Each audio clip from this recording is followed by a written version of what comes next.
Thank you for sharing, and subscribing. It's free for you, but it really helps out the channel.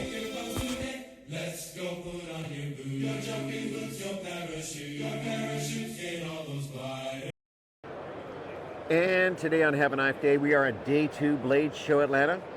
We are at the booth of a young knife maker, and he's going to introduce himself, and you're going to fall in love with one of his knives. You're going to click subscribe, go to the descriptions, go to his website, and you're going to buy something.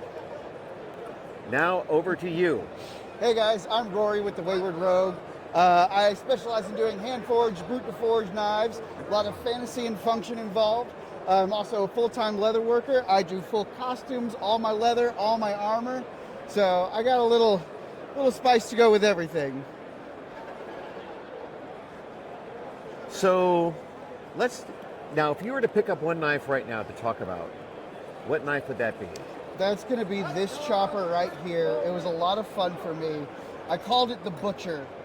I was watching a lot of The Witcher at the time, so the Butcher of Blaviken just kept playing and playing and playing. And this one came out so perfectly dark. The handle is actually walnut, which is normally this bright, nice brown.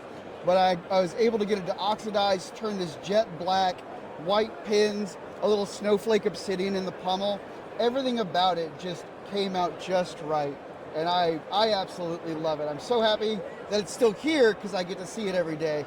But I'm also sad because it doesn't have a new home. And if you can hear the song Eyes of an Angel right now, that's playing right now in your head, please, you see this knife? It needs a new home, a loving home, and that could be your home. That's right. And we'll look at all these other things here too. So toss a coin to your Witcher, grab yourself a Butcher, click subscribe, go to descriptions. Looking's great, but buying's better.